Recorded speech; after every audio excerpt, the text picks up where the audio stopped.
couple of quick housekeeping things before we get going on the math today, and that is a reminder that when we eventually do enough homework here that you can submit it, take clear photos, make sure that all of the problems are completed, that they're all done correctly. Part of your job is going in and checking your solutions, and that you absolutely are showing your work. I mean, I give you all the answers on Schoology, so you have to show the work that you are in fact doing this.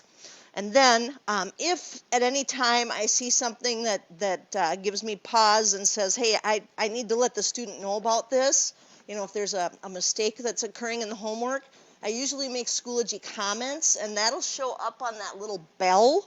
Oh, I suppose I should pull that up. The little bell.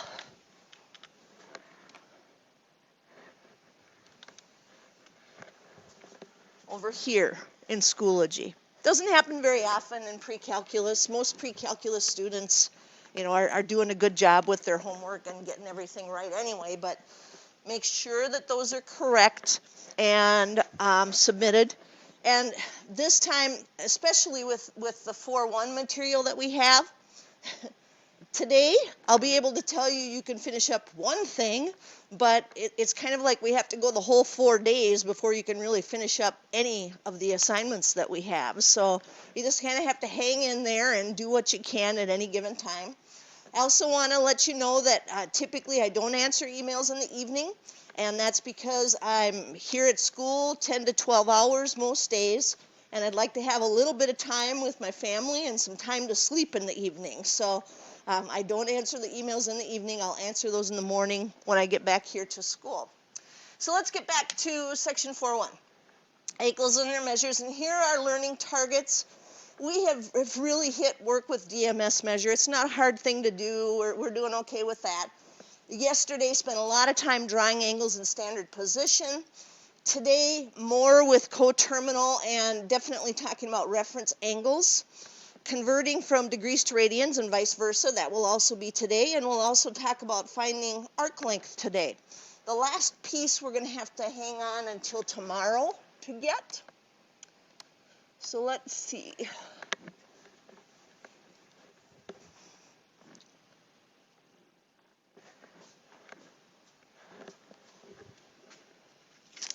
We were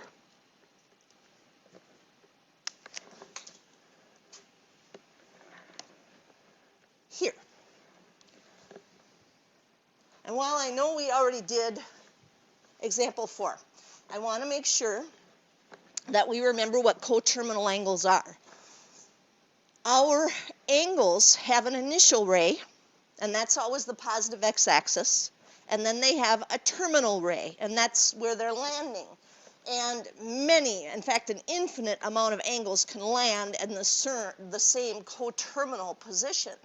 So coterminal angles, we have an infinite amount of choices for what we want to use. Now typically, because we want to use the ones that have the nicest math, we will use the smallest positive angle measure that reflects our coterminal angle. But right now, they want us to get through the whole, hey, just add and subtract 360 and you'll have coterminal angles.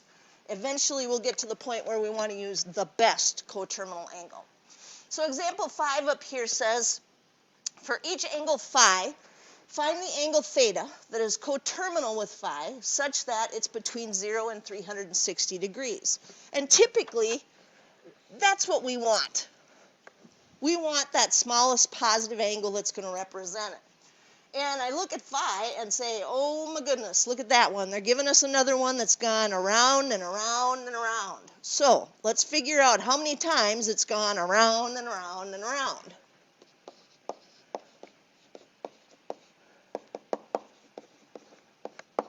So we're doing the same thing we did yesterday. We're going to take our angle measure and we're going to divide it by 360. And I won't be doing all of these on the simulator, but this is one because of something special I have to show you that I'm going to do up here on the simulator. So negative 28,549 divided by 360. So we get a negative 79 and some change. And according to what we did yesterday, we would say it's making 79 full rotations and then some extra. So if we want to get this between 0 and 360, according to yesterday's, and I should write down what that was for the people that use the notes later here, about 79.3, we would take negative 28,549 and add 79 rotations. And what's left would be the angle that we want. But let's see what happens when we do that.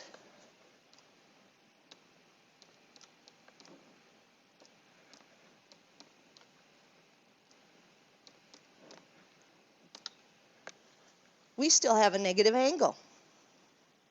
So what we just found out was, if we start with a positive angle and we divide by 360, we can always round down to get a positive angle between 0 and 360.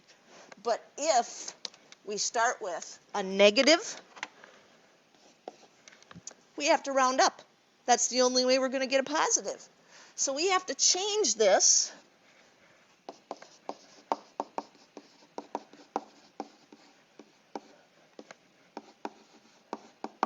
to 80 in order to get a positive here.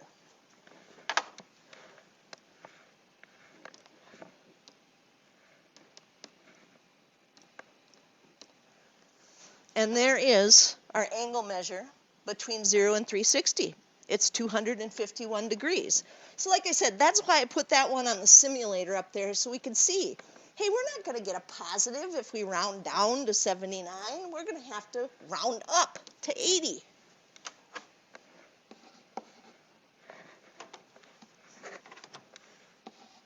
Now, somebody could argue logically, hey, Cedarholm, couldn't we just add another 360 to it? You know, we've already punched it in anyway. Yes, of course you could. That'll be just fine. But the main point is we're going to get a negative if we go with that 79. And this wants that first positive angle between 0 and 360. Now, B. What a monster. Whew. Same thing, but it's positive this time. So we're going to take 4, 5, 6, 7, 8, 9, 10. That's a little math joke on the part of the person that made this up. And divide it by 360 degrees. And we'll see what we get. And since this one's positive, I'm not going to put this one up on the simulator.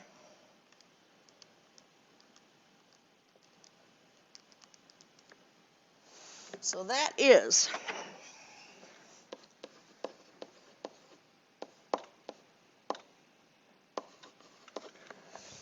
126,885.8611. So to 3 decimal places, 0.86. So with this one, we'll have to take 4, 5, 6, 7, 8, 9, 10, and we'll have to subtract 360, round down, because this is positive, minus 360 times, what do we have there? Oh, too many sixes.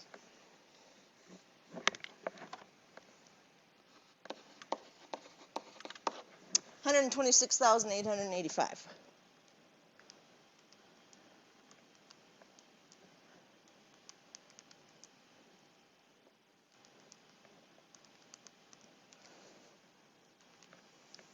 Which is 310 degrees. Now, the last thing we want to check is what label did they want for both of these? Because this one was interesting. They gave us phi, but they don't want us to label this phi coterminal. They want us to label this theta when we're done. So we'll go back and label them theta. And you know, those are the little things on tests that you miss point for, at least when we're back in the classroom, you know, and I have everybody's work to look at. It's little stuff like that. They wanted us to name it theta. We need to name it theta. That's just how it works. Now, Coterminal angles are special, and yeah, we always want to use the smallest positive angle we can to represent an angle. It's easier math-wise, but we have some others that are more important to us. In addition to coterminal angles, there's another special angle that's associated with each and every angle in standard form, and that is a reference angle. And this one is huge. We're going to use this one a ton. So the reference angle, which is theta reference, and you can see it's got a little subscript down there of REF, is a positive acute angle that measures the angle between the terminal ray and the closest x-axis. Now, I know they went ahead and bolded positive and acute, but the biggest part for us is the closest x-axis. That's where we find our reference angles. So if I have my usual Cartesian coordinate plane drawn for my angles,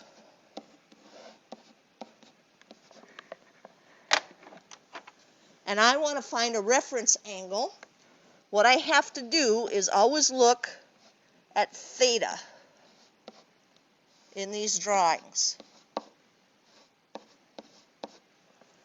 The reference angle is always formed with the closest x-axis. Now, why is that? Because look what happens if we drop a perpendicular from each of those. We form little right triangles. Well, we know how to do that right triangle trig. We learned that back in geometry. So we'll be able to do more math because we have those reference triangles formed with the positive x-axis. So again, remember it's just the x-axis. Some people get turned around backwards on that one. And once you learn something wrong, brain research tells us it can take up to 19 times of seeing it done right to fix it in your brain. We don't want that. We're not going to do this 19 times. For any angle that terminates in one of the 4 quadrants, there are 3 other angles within one rotation that have the same reference angle. Well, of course they are. You can see them in the picture here. 1, 2, 3, 4. All coterminal angles obviously have the same reference angle. They're going to land in the same place. They'd have the same reference angle and the same reference triangle.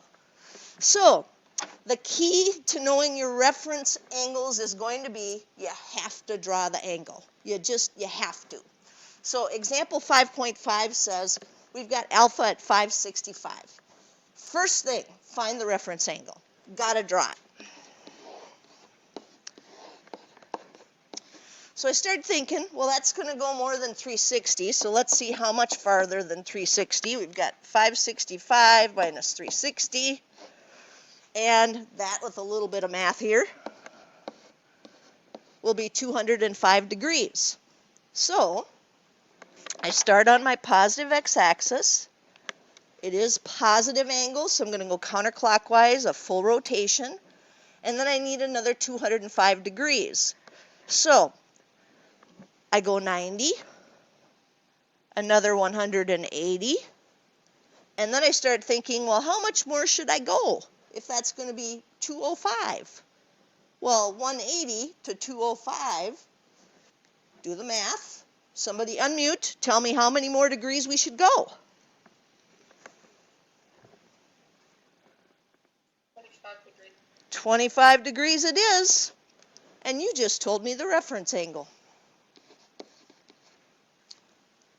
So it's that thinking of, once I get to the x-axis, how much farther do I need to go that brings you to the reference angle? So for A, we had alpha. We're going to label this alpha reference because they didn't give us any other thing that we had to label this as. And we're going to write down that that's 25 degrees. B says find the coterminal angle, to which I hope you say, already did that, got the t-shirt, it's all good. That was the 205.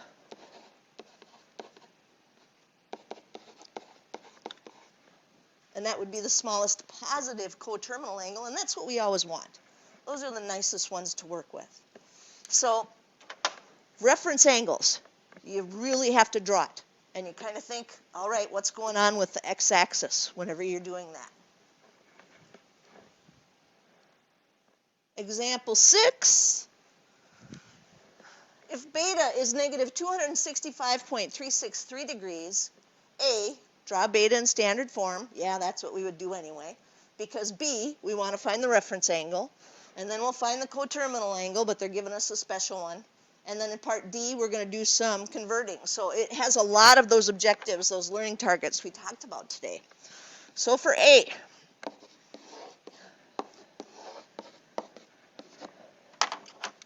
we're going to draw it. And this one is negative, so we have to go in the clockwise direction.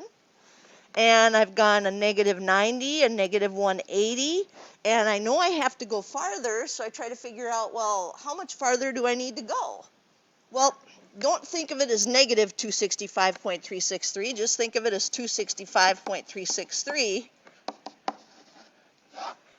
minus 180, because we've already drawn it 180 degrees.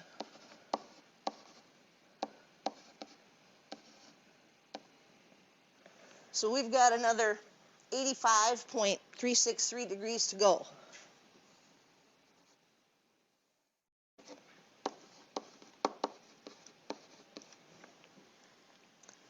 And we realize, well, that's the reference angle right there. I mean, we just passed the x-axis, so that is our reference angle. 85.363 degrees.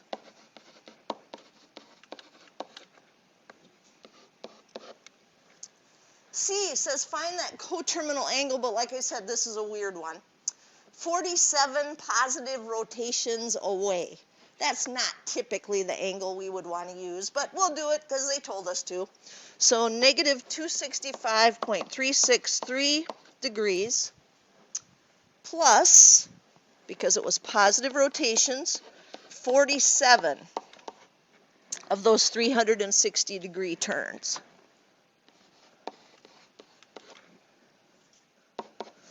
So negative 265.363 plus 47 times 360. I'm going to punch it in right along with you because I always want to make sure that I'm not moving ahead too quickly. I want to make sure everybody understands all this good stuff.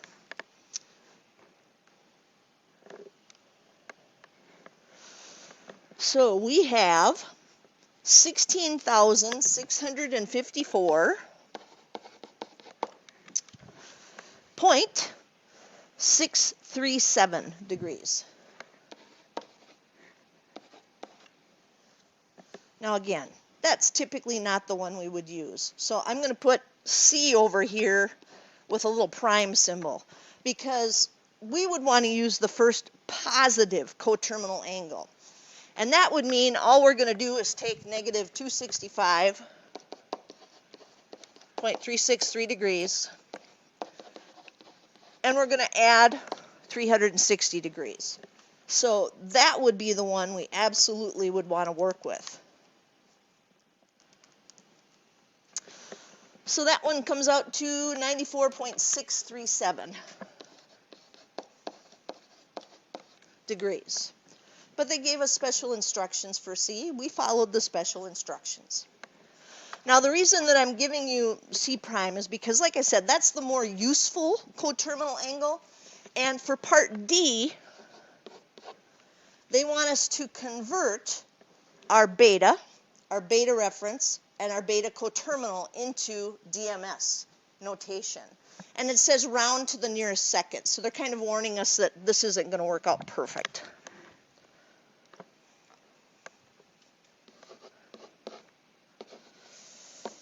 Alrighty, so we start with beta, which is our 85.363, and we know that's 85 degrees, but we'll have to take the 0.363 times 60.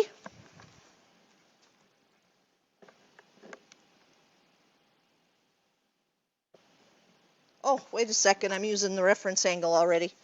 I'm doing the second part.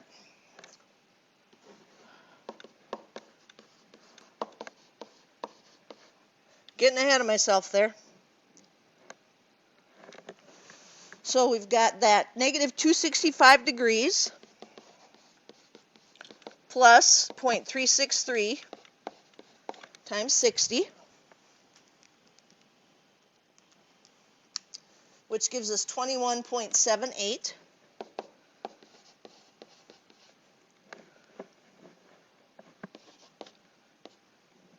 And then we have to take that decimal portion of it, which is the 0.78 times 60 again.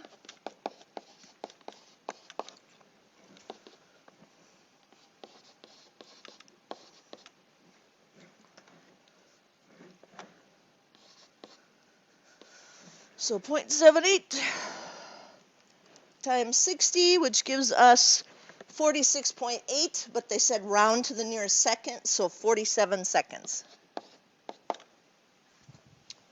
So there's beta. Beta reference, which is the one I wanted to do right away, our reference was 85.363. And we realized, well, that has the same decimals behind it as the one we just did. So we're going to have a different degree measure, but our minutes and seconds will be exactly the same. So 85 degrees, 21 minutes, 47 seconds. And then beta coterminal. For this one, I don't want us to use that weird one that was 47 rotations away. I want us to use the one that we would be more likely to use. And that was our 94.637. So 94 degrees plus 0.637 times 60 to get our minutes. So we'll have 94 degrees, 38 minutes, and then we have a 0.22, so plus 0.22 times 60 for the seconds. And that is 13.2, but again, they said round to the nearest second. Oops, don't need the plus in there anymore. All right, there it is. So again, I'm writing down every little step here, and you realize, gosh, if I were doing this on my own, I probably wouldn't be writing out the 0.637 times 60. I'd just do that on the calculator. Yeah, but we're distance learning right now, and there are people that are not in the Google Meet, and they have to know exactly where I'm getting these numbers from, so that's the part that takes a little more time than if everybody were sitting here in the classroom, is getting all of that down. But definitely, we've met our learning objective, our learning goal of coterminal and reference angles. I mean, we've been working with some pretty wild ones there. So we continue on because we have more objectives. In this book, we use degrees to measure angles in their geometric context, especially when applying trigonometry to real-world problems involving surveying, construction, and navigation, where degrees are still the accepted units of measure. And that means we have to know where that mode button is on our calculator, because we have to be able to work interchangeably between degrees and radians. And the little mode button is right next to the second button. Let me put it up here. Right here, mode. And mine, we've got the fourth one down there, radians and degrees. And whatever it's blinking on is what it's doing. And you see that the factory setting is radians. It comes in radians. So if we're using degrees, we're going to have to go over degrees and press enter to make sure that that's changed into degrees.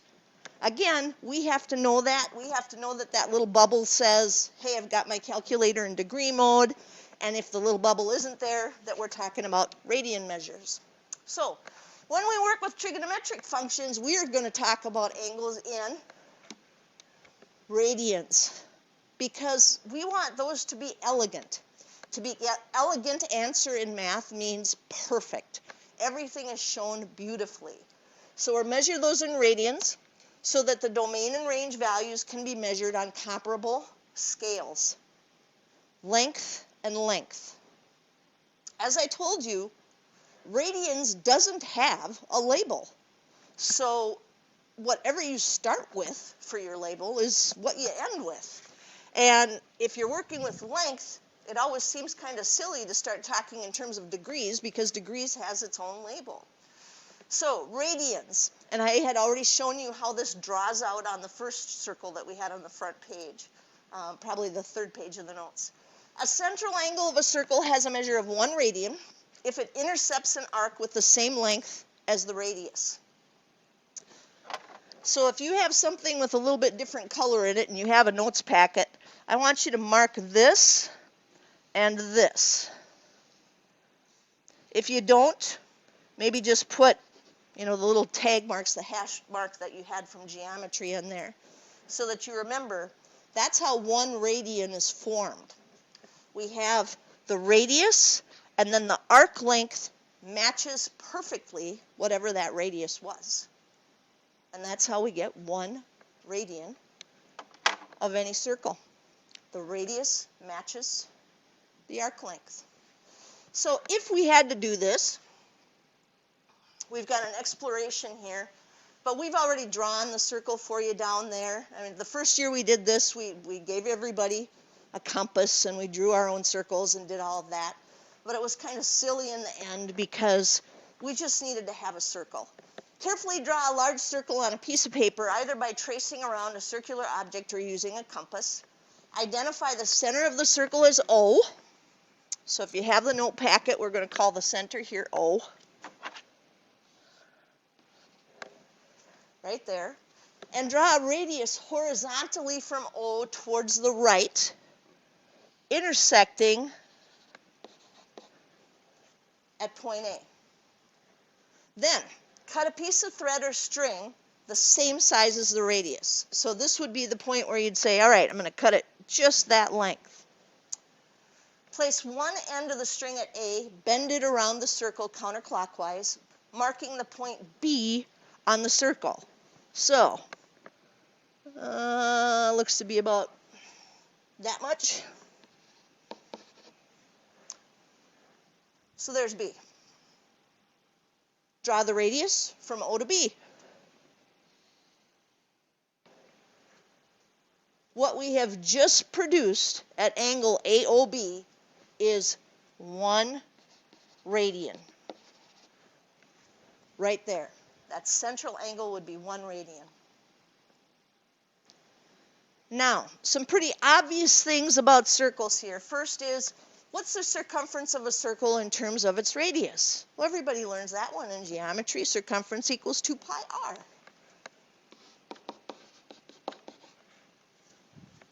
But hopefully, you're having a light bulb moment right now. Wait a second. If this is 1 radian, and to find the circumference you do 2 pi r, well, that makes perfect sense. Because remember, 1 pi, 2 pi. That's how many radians there are there. Well, that's where that doggone formula came from. 2 pi r. How many radians must there be in a complete circle? Well, we already talked about that yesterday. 2 pi radians.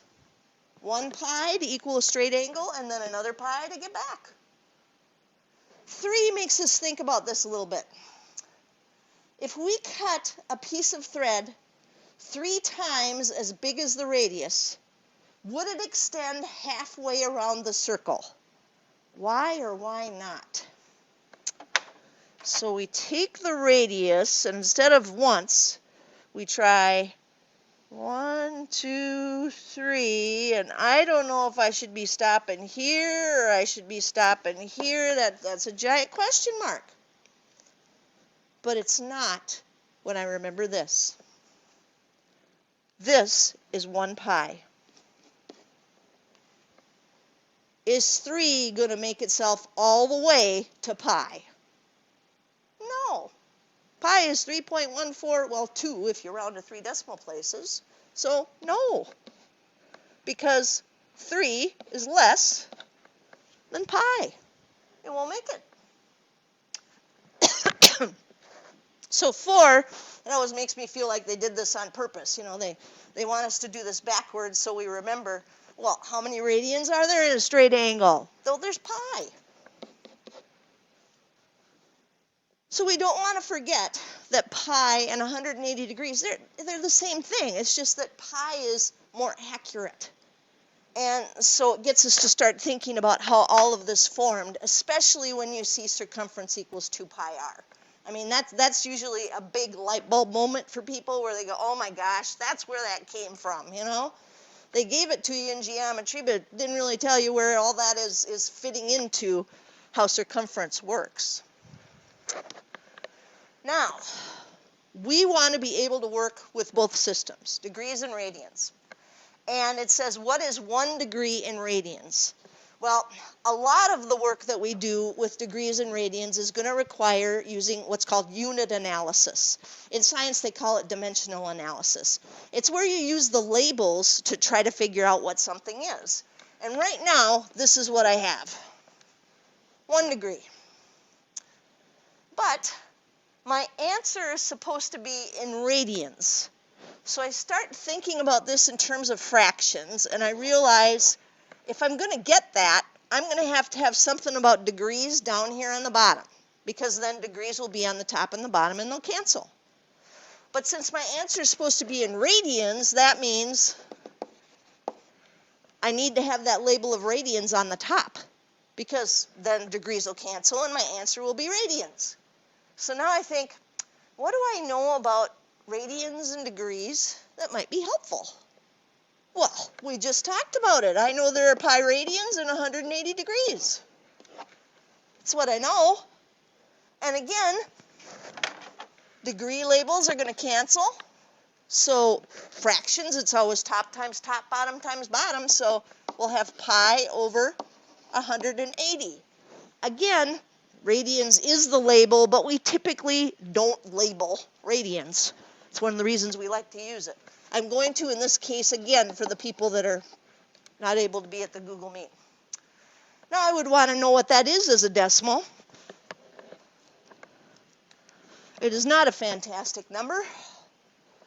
So we use second caret symbol to get pi divided by 180.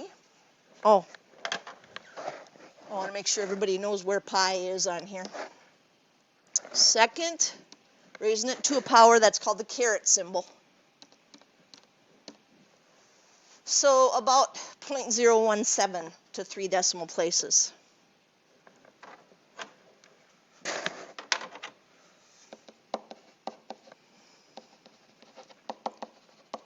Now, pretty obviously, if we're doing conversions, we're not going to use 0.017.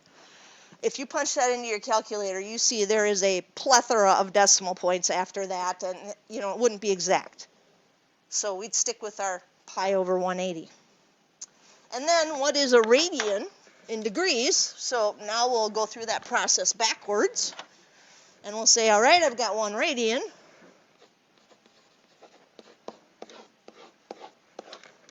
I need radians to be on the bottom, so they'll cancel. And I'm going to need something about degrees on the top. Well, I could use the same thing I did before. I could think about that straight angle. There are pi radians, 180 degrees.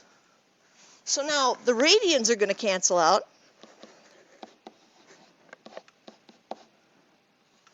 And we'll get 180 over pi degrees. And so that we can see what that is as a decimal, 57.296 rounded to 3 decimal places.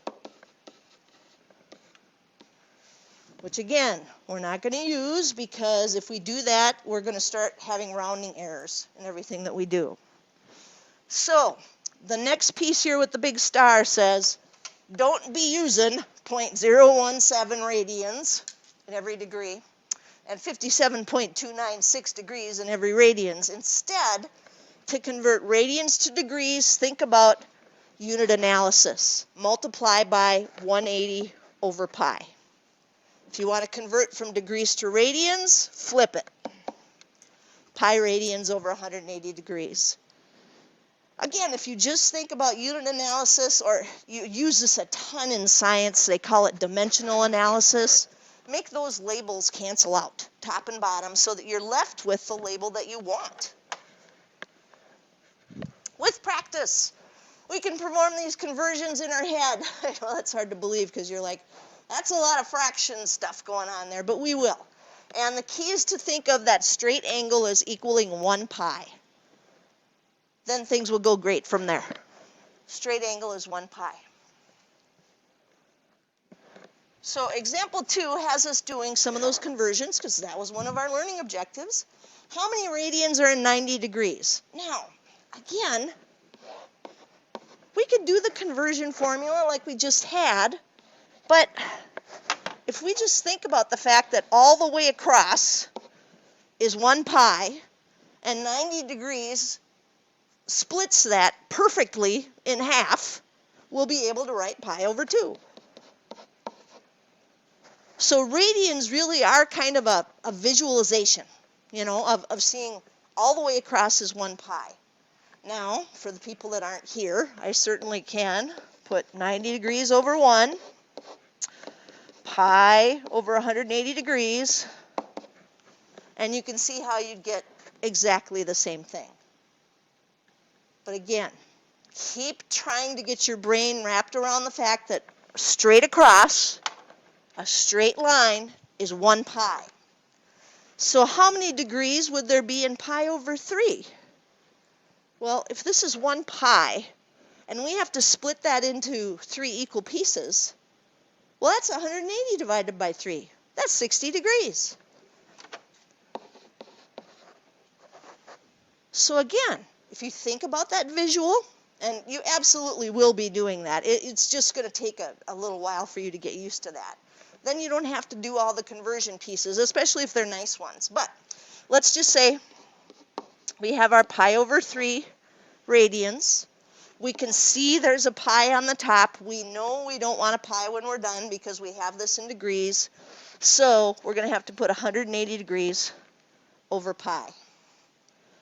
Big shocker, the pi's will cancel out. You'll be left with 180 degrees divided by 3, which is 60 degrees. So like I said, more often than not, we're going to know in our head what it is and be able to just write it down. It might take some conversions at the beginning, but eventually you'll get to the point where you're just doing that in your head. C says, find the length of an arc intercepted by a central angle of 1/2 radian in a circle of radius 5 inches. All right, so here's where we have to pretend for a second. And I hope I'm just pretending because in geometry you should already have been given the formula that works really great for finding arc length. But if we didn't know that, what we'd do is we'd say, okay, 1/2 radian. How much of this circle are we talking about? Well, we're talking about half of it out of 2 pi. So not the whole circumference. This is just the length of the arc. So this is what gives us the portion of the circumference that we're looking for. 1/2 radian out of 2 pi. And then it says it has a radius of 5 inches, so I think, okay, this is the portion out of the entire circumference, which would be 2 pi r.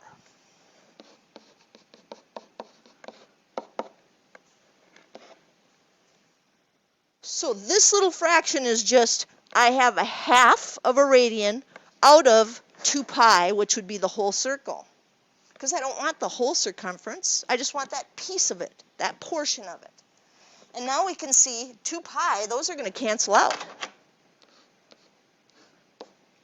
And we'll get 1/2 of 5, which is 5/2,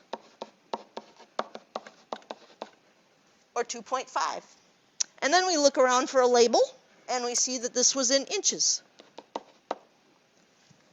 So 2.5 inches.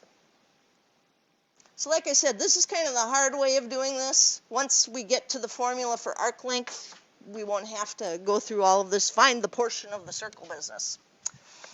Find the radian measure of a central angle that intercepts an arc length S in a circle of radius r. Okay, well, the first thing that I would have to do is figure out what portion of the circle I'm talking about. And they're not telling me that, so I'm just going to call that theta out of 2 pi.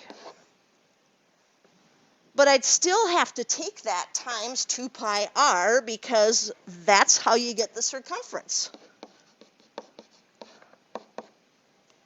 So this is the portion of the circle that we're talking about without having a specific radian measure for the angle.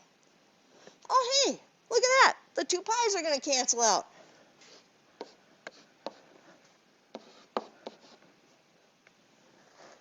This is the formula for arc length when you're using radians. S equals, and we don't put the theta first, we do r theta. So if we are given our central angle in terms of radians, this is a piece of cake to find. You just find the radius and you figure out what your angle is in radians and you multiply them together, and that gives you the arc length every time. So that's where we're going down here. Since a central angle of 1 radian always intercepts an arc of 1 radius in length, it follows that a central angle of radians in a circle of radius r intercepts an arc length r. Because that's how a radian is built. The radius equals the arc length. That's how you get a radian. So down here, we get this fantastic formula. The arc length formula. Here's the key though. Make sure you put a huge star or circle this. Your angle has to be in radian measure. I took the ACTs way too long ago, but I absolutely remember a problem on my ACTs that asked for arc length. And I remember thinking, oh, cool, I can use r theta. All I have to do is make sure that I change my degree angle measure into radians. And it goes much faster that way. So if theta is a central angle in a circle of radius r, and if theta is measured in radians, so there's the big reminder again, can't use this little simple formula for degrees. Gotta use this little simple formula with radians. Then the length s of the intercepted arc, little teeny baby formula. It's so cute. Look at it. S equals r theta. Nice little formula. As long as we can get everything into radians. Fabulous. So, does a radian have units? No, silly book. It doesn't. That's why we want to use it.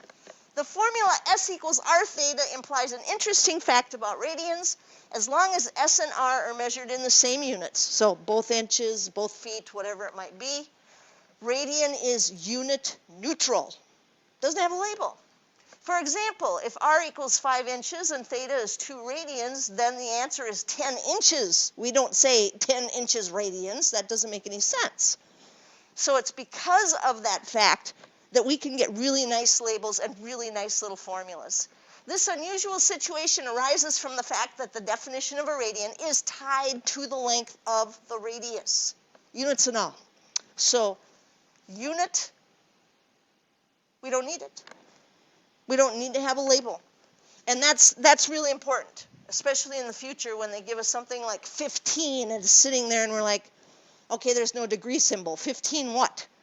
That means it's in radians. If there's no degree symbol, it's in radians. Now, this one says there is an arc length formula that you can use if you're given degree measure. Don't memorize this formula. I've gone through my whole life knowing tons of math, and I'm not a memorizer. All you would have to do is change your degree angles into radians and then put them in S equals r theta. If you love formulas, you've got that photographic memory thing going, hey, there's a fabulous one for you. But I would absolutely recommend that you just remember, hey, S equals r theta can only be used for radians. I'm going to convert my angle into radians before I try to use it. If theta is a central angle in a circle of radius r, and if theta is measured in degrees, then the length S of the intercepted arc is given by, notice, it got a little bit more more variables in there, a little bit more going on. And actually not more variables, more of the pi and the 180 piece there, because they're trying to convert at the same time. So again, my advice, convert what you have in degrees to radians, use S equals R theta. Now, it's not lunchtime, but we're going to talk about pizza. Perimeter of a pizza slice. Because, you know, if you're at a math party and you've ordered pizza, that would be something everybody could figure out while you wait for it to cool. You could figure out what's the perimeter of our little pizza slice. Now, a couple people have their cameras on, so I know that you know about math parties. There's always Kool-Aid, cake, and calculators. Those are math parties. That's what you do. So find the perimeter of a 60-degree slice of a large 7-inch radius pizza. Okay. So it's going to be 7 plus 7 plus, something. Hey, that's arc length. S equals R theta. If I have my angle in radians. Well, I don't, but I can certainly get there really super quickly. Do the visual in your noggin. All the way across is 1 pi. Somebody unmute and tell me how many of those 60-degree chunks would fit in that 1 pi. 3. Yeah, so that's pi over 3. It doesn't take a ton of time to figure that out. Well, we know the radius. It's 7.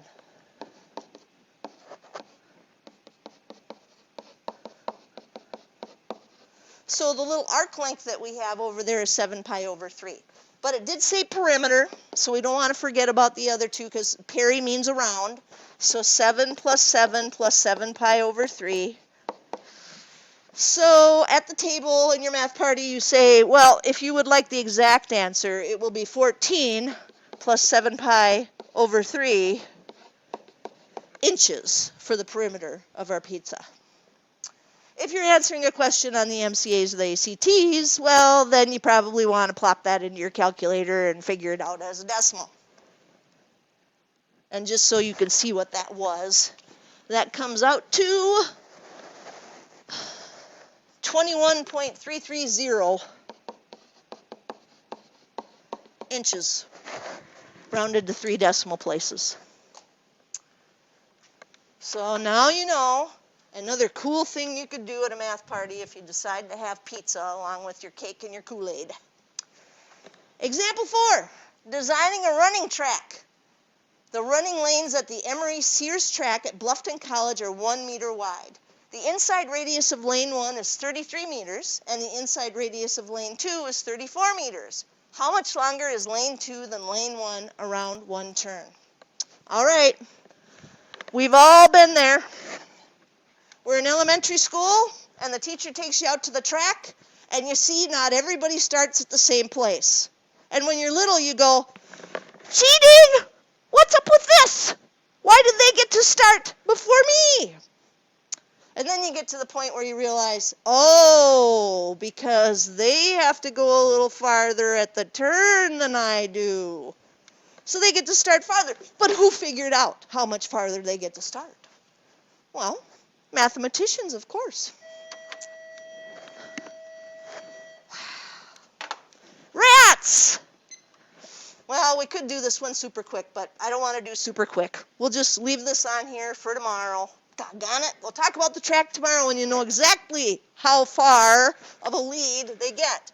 Now, you definitely can finish worksheet 13-2 now. You could get a start on some of the book assignment as well. So those are the things that are out there for assignments right now. But have a fantastic day, everybody.